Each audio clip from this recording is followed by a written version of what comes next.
Bom demais, sempre bom estarmos na casa do Pai, não é? A casa do Pai é a nossa casa, é o lugar onde nós encontramos a grande família, a família de Deus, aonde nós podemos olhar uns para os outros, né, Zanin? Apesar de um cara ser flamenguista, você é flamenguista, Zanin? Uai, o Dentes não conseguiu te catequizar nisso, não? Não, né? Você torce para que time?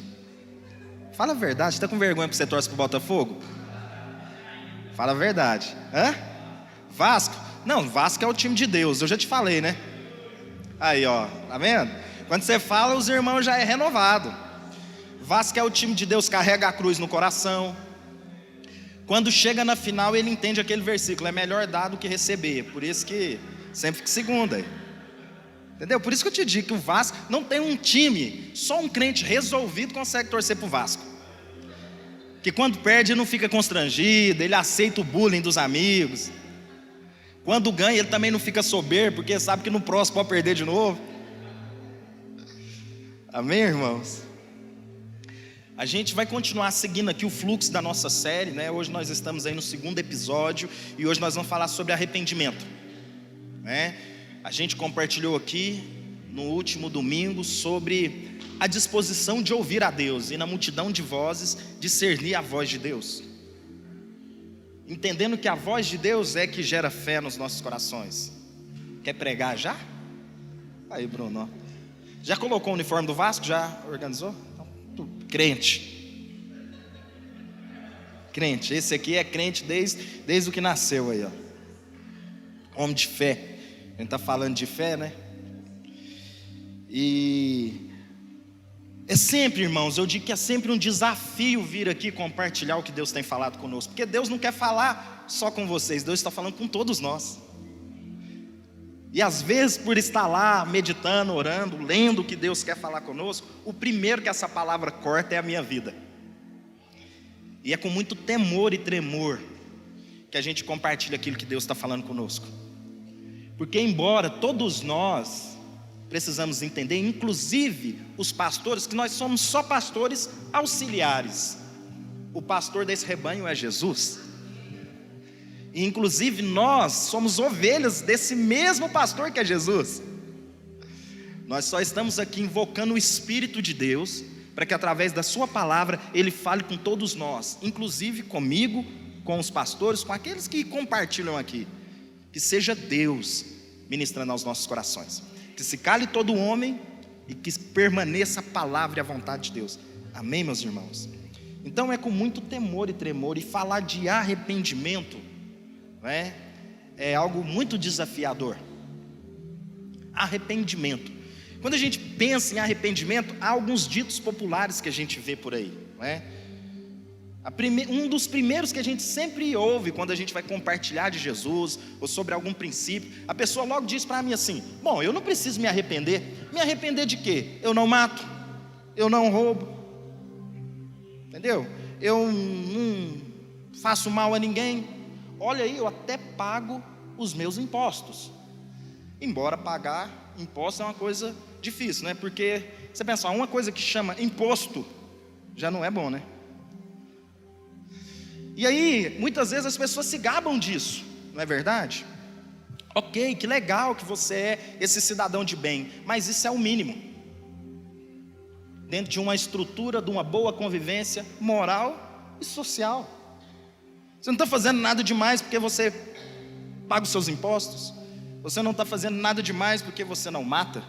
Você não está fazendo nada demais porque você não rouba. Por isso que a Bíblia nos ensina que aquele que roubava antes, agora trabalhe para ter com quem e o que repartir. De forma que o seu sustento, que você consegue a partir daquilo que você consegue entregar, não seja simplesmente para manifestação ou manutenção, do seu próprio ventre ou da sua própria vida, somente, mas que seja também para que mais pessoas sentem e repartam com você daquilo que você coloca à mesa. Então você trabalha, não é só para você comer, você trabalha para ter o que repartir. Esses são os princípios de Deus. Quando a gente começa a olhar, e Ele vai trazendo, não é, essas coisas sempre estão na nossa mente. E aí às vezes a gente poderia pensar, ok, mas eu tenho que me arrepender de quê? Não é? Quando a gente traz para Deus, a gente começa a pensar nos aspectos das coisas do Senhor, a gente precisa arrepender do quê? Do pecado. Mas às vezes o que é pecado para nós? O que a gente poderia definir como pecado? Muitas vezes a gente acha que pecado é atos de pecado e não uma condição de pecador. São coisas distintas. Pecado é tudo aquilo que está fora do propósito de Deus, ok? Aí serve para todos nós. Pecado não é o que você faz somente. Quando a gente pensa em pecado, a gente começa a classificar uns e outros. Não, a gente precisa entender 3 aspectos: o indivíduo, o ato e a condição, ok? O indivíduo, ato e condição. Muitas vezes a pessoa pensa que o indivíduo tendo um ato de pecado, ele se torna um pecador. Não é isso? O indivíduo, ato de pecado, logo ele é um pecador. Mas é ao contrário. Eu sou um pecador, por isso eu tenho atos de pecar. E isso me leva a uma condição, ou seja, isso evidencia o estado que agora nós estamos. Então, existe uma diferença entre ato e condição. Todos nós, sem exceção, nascemos numa condição de pecador. E é por isso que pecamos. Nós não pecamos e nos tornamos pecador. Nós somos pecadores. Por isso nós temos atos e cometemos ato de pecar. Quando Jesus tem com Nicodemos, ele começa um diálogo com Nicodemos. Ele olha para Nicodemos, que é mestre em Israel, e ele fala: você tem que nascer de novo. Porque aquele que não nascer de novo não vai ver o reino do céu. E depois ele fala: não vai entrar. Entre ver e entrar, você tem que nascer de novo. Aquele que não nascer da água e do Espírito não entrará no reino do céu. Jesus está dizendo para aquele homem, embora ele fosse religioso, alguém que era mestre, ensinava sobre os aspectos das coisas do reino de Deus, que ele precisava nascer de novo. Ele precisava agora ter uma condição de vida além dos seus atos. Mas ele deveria agora nascer de uma nova natureza, que é a natureza do nosso Salvador e Redentor.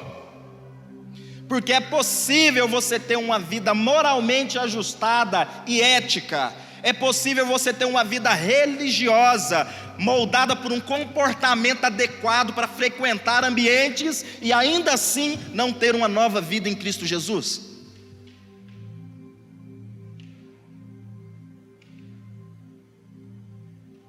Por isso é necessário que todos nós tenhamos que nascer de novo. E agora já não é o que eu faço, é quem eu sou. E quem você é em Deus? Um ser, uma nova criatura. Aqueles que estão em Cristo é uma nova criatura. As coisas velhas se passaram e eis que todas as coisas foram feitas novas. E aí, meus irmãos, é para todos nós, tudo aquilo que nós fazemos que não está dentro do propósito de Deus é pecado, para a sua vida, e para a minha, e para a nossa. Por isso que pecado não é um lugar, pecado não é um indivíduo, pecado não é um ato, pecado é uma natureza e condição. Certo? Só existe um lugar aparentemente promíscuo quando as pessoas que estão lá estão com o coração cheio de promiscuidade. Inclusive pode estar até aqui em cima do púlpito, se não houver um arrependimento constante de uma nova natureza. E outra coisa, ninguém é capaz de se arrepender se antes ele não tiver nascido de novo. Nenhum ser humano arrepende acerca do que as Santas Escrituras diz, se antes ele não tiver nascido de novo, da água e do Espírito. Não é capaz de se arrepender alguém que não tem uma nova natureza em Cristo Jesus. Ponto. Por isso que nós precisamos ter a nossa mente aclarada por aquilo que a Bíblia diz, acerca do que Deus pensa sobre arrependimento. Será que essa é a nossa consciência? Será que pensamos em arrependimento e buscamos entender sobre o que Deus pensa sobre arrependimento? Porque em alguns casos nós corremos o risco de ter uma interpretação equivocada acerca do sentido da palavra arrependimento. Antes da gente ir construindo aqui o que Deus tem falado conosco, a gente precisa falar um pouquinho sobre o que não é arrependimento. Primeiro, arrependimento não é culpa. Tem um tanto de pessoas que carregam culpa pensando que é arrependimento. Arrependimento não é culpa. Você pode se sentir culpado e ainda assim não se arrepender. Ok? O sentimento de culpa, desprovido de uma consciência formativa. Entende isso? A gente precisa entender isso. Uma disciplina formativa e uma disciplina punitiva são coisas distintas. Se uma disciplina punitiva resolvesse, nós não teríamos o caos que nós temos no sistema carcerário do Brasil.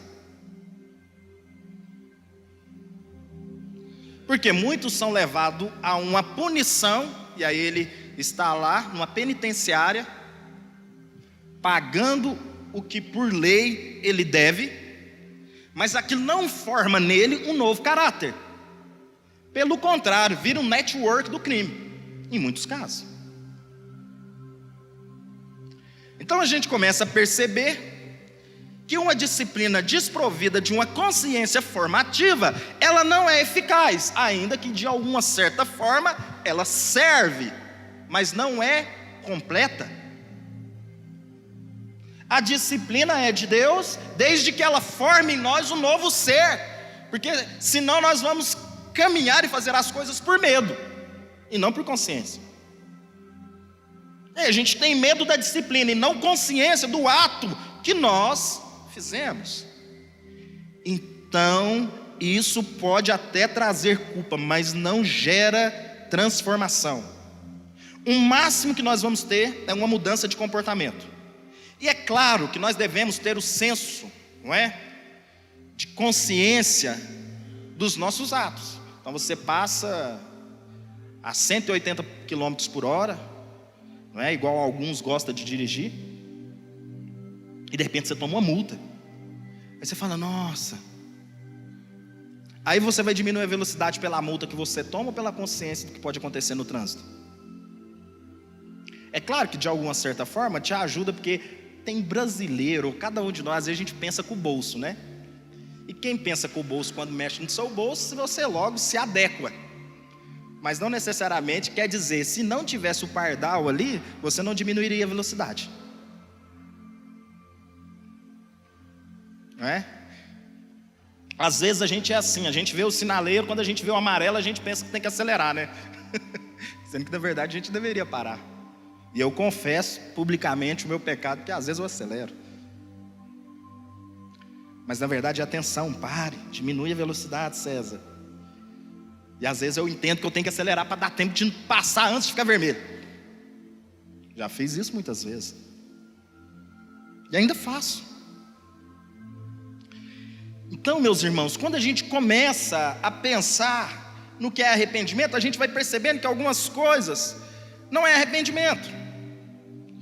O arrependimento também não se define pelo fato do senso de perda pelos atos cometidos.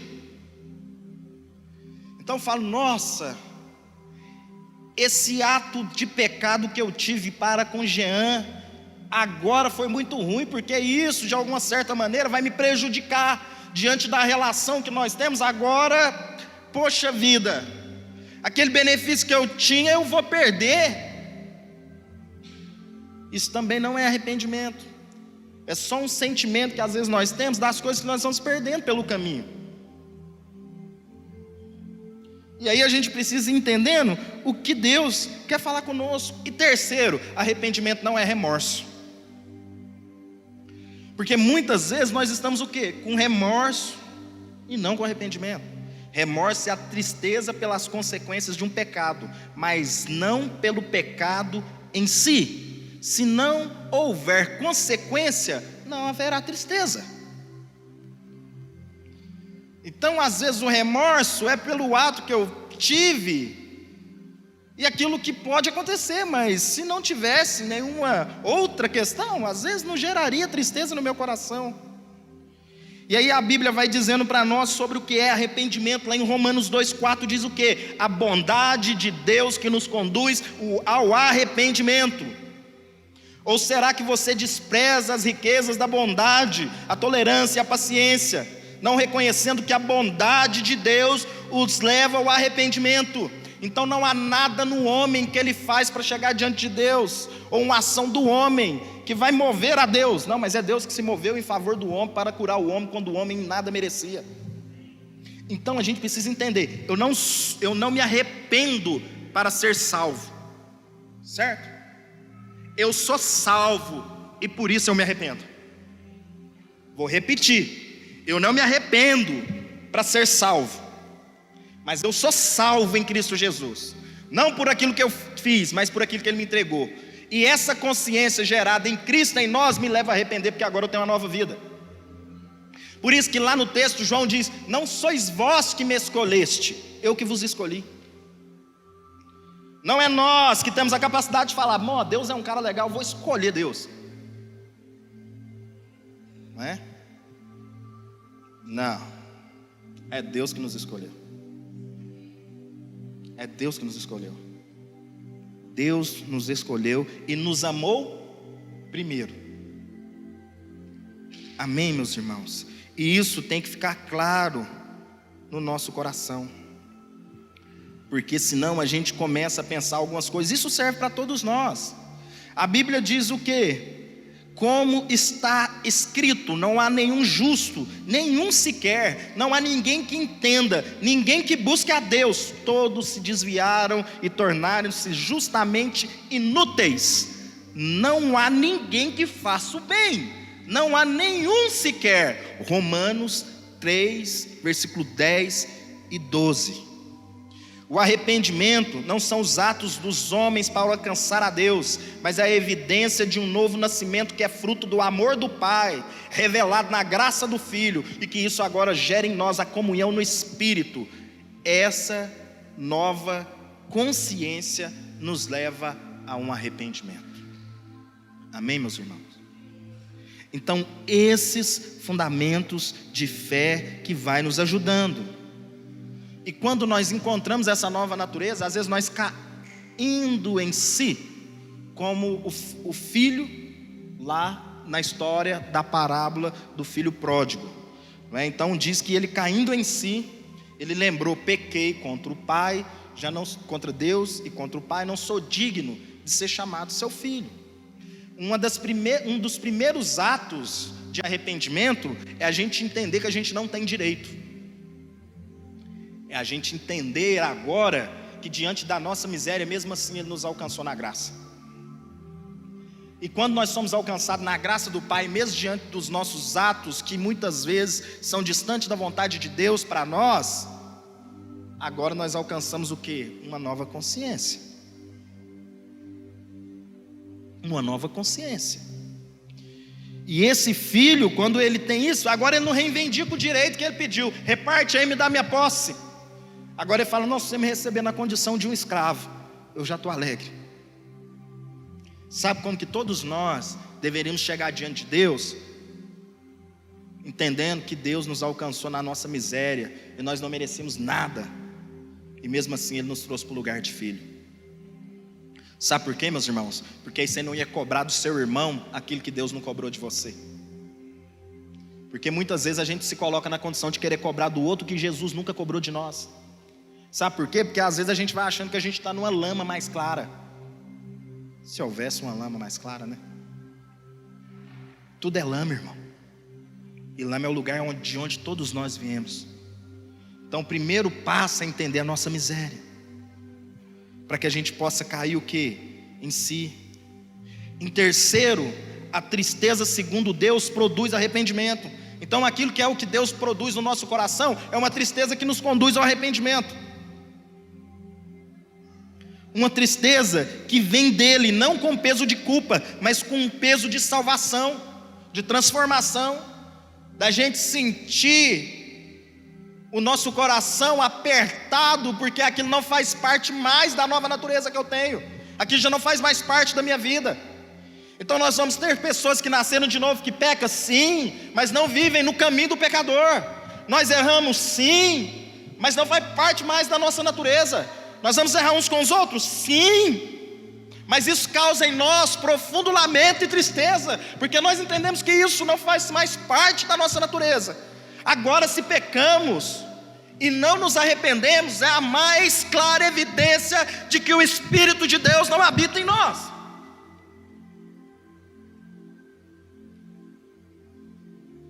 Em nome de Jesus. Em nome de Jesus. E agora eu quero ler um texto no livro de Salmo, onde nós vamos ver alguém agora, Salmo 51, tomado de arrependimento e expressando diante de Deus. Essa deveria ser a nossa oração em muitos casos. Salmo 51, a partir do verso 1, diz: tem misericórdia de mim, ó Deus, por causa do meu amor, por causa da tua grande compaixão, apaga as manchas de minha rebeldia, lava-me de toda a minha culpa, purifica o meu pecado, pois reconheço a minha rebeldia, o meu pecado me persegue todo o tempo. Pequei contra ti, somente contra ti fiz o que é mal aos teus olhos. Pois tens razão no que dizes, e é justo o teu julgamento contra mim, pois sou pecador desde que nasci, sim, desde que minha mãe me concebeu. Quando a gente pensa numa criança, não é, Josiane? O que a gente pensa? A gente pensa em pureza, não é? A gente pensa em inocência. A gente pensa assim: nossa, uma criança representa tudo isso. Uma criança, ela pode ser ingênua, mas ela não é inocente naquilo que é a natureza de Deus, porque ela já nasceu numa natureza contaminada. Ela precisa ter o encontro com Cristo para que haja transformação. Ninguém precisa ensinar para uma criança que ela não deve repartir aquilo que ela tem. Quando a criança pega e fala: não, isso é meu, eu fico pensando, o meu filho muitas vezes fala isso para mim. Ele está com um brinquedinho, está com uma bolachinha: não, é meu. Eu fico pensando, que dia que eu parei lá em casa, peguei um flip chart, ou peguei um quadro, escrevi: Isaac, o Pedro, o Ana Luísa, isso aqui é de vocês, a hora que você estiver com os outros amiguinhos, você não reparte. Eu nunca dei essa aula, eu nunca fiz esse culto, eu nunca tive essa reunião lá com os meus filhos, mas eles fazem isso. Quem ensinou para eles? E eu sei que é só lá em casa, viu, irmãos? Eu sei que na casa de ninguém aí acontece isso, viu? Quem que ensinou? Quem que ensinou que ele não deve repartir? A gente tem que ensinar o quê? Que ele tem que repartir. A gente tem que ensinar que o amiguinho dele não é um oponente. A gente tem que ensinar que é uma família. Mas quem ensinou isso para ele? A natureza corrompida, meus irmãos. A natureza é corrompida.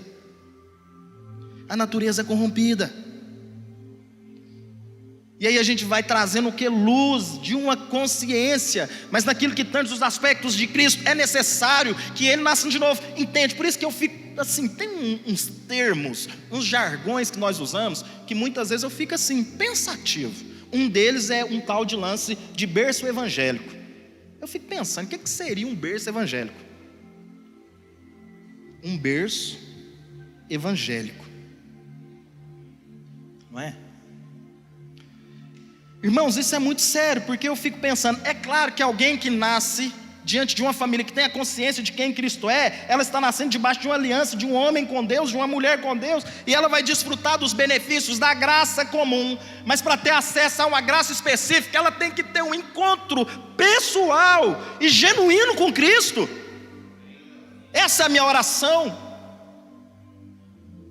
Porque é um momento que Moisés entende, Deus fala com ele assim: Moisés, eu sou o Deus de seus pais, e é necessário que os nossos filhos vejam em nós o Deus a quem nós servimos, e eles possam ter a consciência de falar: esse é o Deus do meu pai. Mas quando o próprio Deus chega diante de Josué, ele fala assim: meu servo Moisés é morto. Aquilo que lá atrás Deus era o Deus dos pais de Moisés, lá em Josué ele era o próprio Deus de Moisés. Então a minha oração é que o Deus a quem eu sirvo seja também o Deus dos meus filhos, mas eles precisam ter uma natureza transformada pelo encontro genuíno com Jesus. E às vezes isso eu não posso fazer por eles. Eu posso conduzi-los, ensiná-los, ministrar, mas eles precisam ter a vivência deles.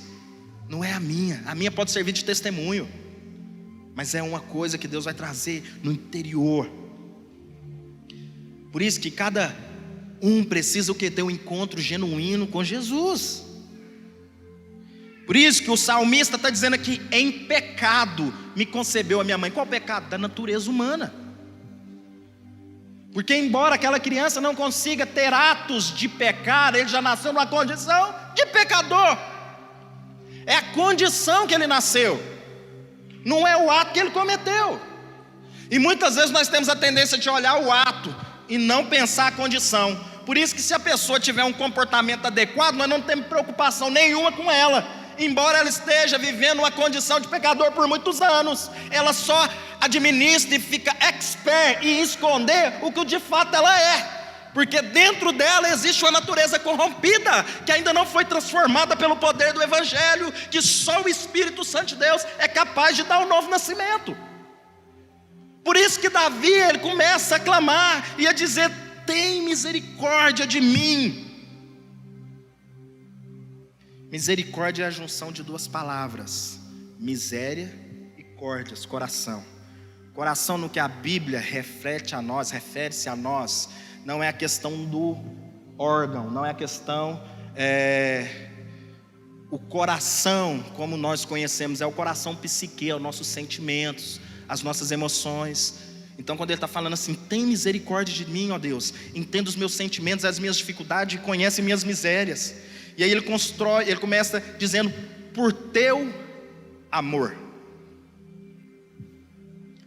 Deus na sua essência é amor.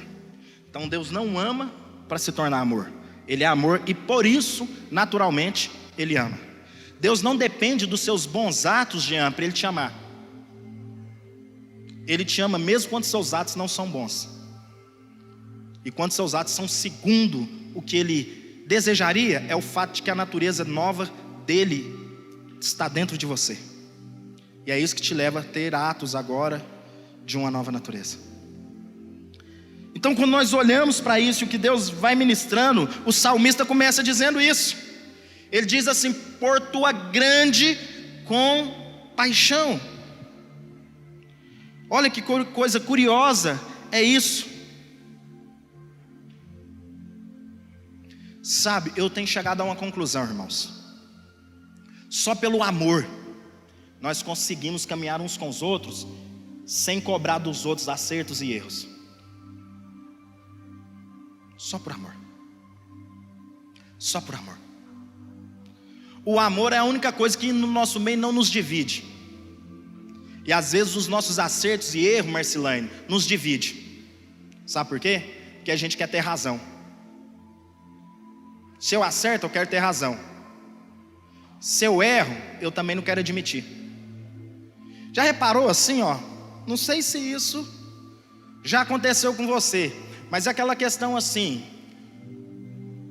o Zanin chega lá, Ju, e começa a falar: não, Juliano, você não fez isso aqui como que eu pedi. Não é para você deixar esse negócio. Quem mexeu nesse lugar? Eu pus isso aqui nesse lugar. Falei que não era para tirar. Quem que tirou? Não, mas já é a terceira vez que você tirou isso aqui do lugar. A Juliana, ao invés de falar assim, não, eu tirei, pus ali. Ela fala, não, mas você também tirou meus negócios lá do lugar, ué? O que você está reclamando aí? Não é verdade? Às vezes não acontece com a gente. Por quê? Porque muitas vezes quando a gente é lançado alguma coisa que a gente fez, a gente tem a tendência de nos proteger acusando o erro do outro, ao invés de admitir o nosso. A gente precisa de elementos para justificar o nosso erro, e não para nos salvar da condição de acusador. Então o perdão de Cristo que é gerado pelo arrependimento é para te livrar da condição de acusador, é para te livrar do peso da acusação, mas não é para você reivindicar direito achando que tem razão, ou colocar os acertos e erros como algo que vai dividir e não transformar a nossa mente. Entende isso, irmãos? Então, quando a gente começa a pensar e começa a olhar a construção que o próprio salmista vai dizendo aqui, ele continua e ele vai falando aos nossos corações. Sabe por quê? Porque o amor, ele não concorda e nem é conivente com o pecado, mas acolhe o pecador e lhe convida a andar no caminho de verdade, de vida, por sua grande compaixão. Então a única coisa, Alcino, capaz de acolher um pecador é o amor. Não é que ele é conivente, não é que ele concorda, mas ele acolhe. Sabe por que acolhe, meu irmão? Porque você entende que foi acolhido. E como que você vai cobrar do seu irmão aquilo que Deus não cobrou de você? Nós somos hipócritas todas as vezes que nós cobramos dos outros o que Jesus não cobrou de nós. É a verdade. Nós somos hipócritas todas as vezes que nós cobramos do outro aquilo que Jesus não cobrou de nós. Nós somos hipócritas todas as vezes que nós queremos medir o nosso irmão. Às vezes a gente esquece que a mesma régua também serve para nós. Toda vez que você tentar medir o seu irmão, entenda que essa régua também vai passar na sua vida. E não se esqueça, alguém está te olhando e vai tentar te encaixar na régua que você está tentando medir os outros. E pode ser que na hora que a régua chegar na sua vida, você não vai passar nela. E aí você vai ficar frustrado, porque você estava cobrando do outro uma régua bem menor do que passou lá na sua vida. O salmista vai construindo. Compaixão, meus irmãos, é sofrer com alguém, é ter o mesmo sentimento de dor e sofrimento. Rebeldia é pecar contra Deus conscientemente, é se rebelar contra a vontade do Pai. E as manchas da rebeldia, elas são a vergonha, culpa, remorso e acusação. E Deus quer apagar essas manchas dos nossos corações, amém?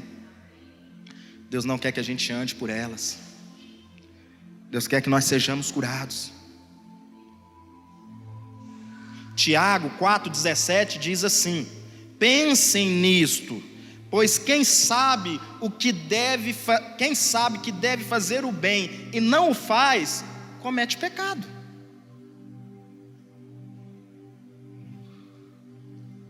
Sabe qual que é a pior condenação? Sabe qual que é a pior condenação, pastor, de um homem, de Deus para um homem?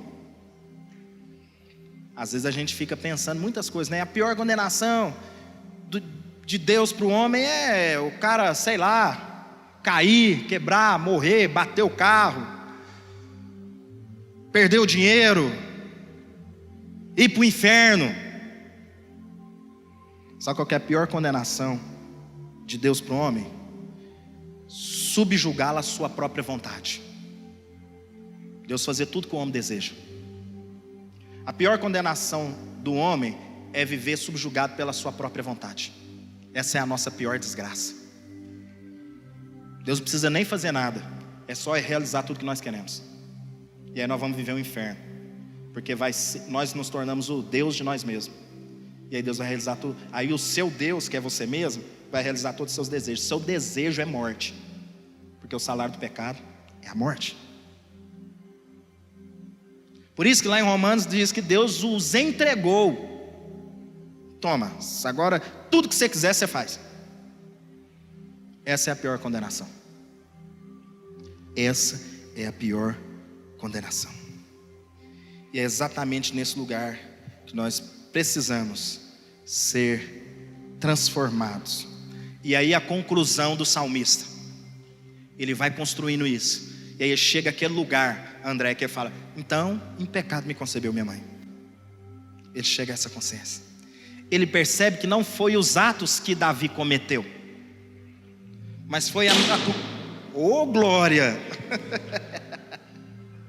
Não precisa ficar com vergonha não, bem, tá tudo certo.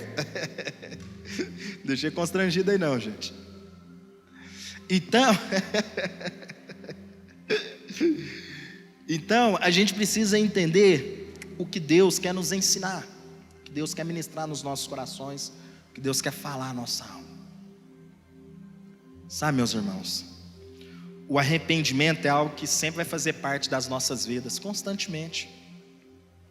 Constantemente. Porque é uma luta da natureza humana contra a nova natureza em Cristo Jesus. Embora nós temos o Espírito de Deus, esse corpo meu deseja o que é mal. Paulo dizia: poxa, quem vai me livrar do corpo dessa morte? O bem que eu deveria fazer eu não faço, mas o mal que eu não gostaria de fazer eu acabo fazendo. Quem que me livra do corpo dessa morte? O salmista Davi, em outras ocasiões, dizia: Deus acampa um guarda do lado da minha boca, para que eu deixe de falar coisas que eu não deveria falar. Ele mesmo dizia.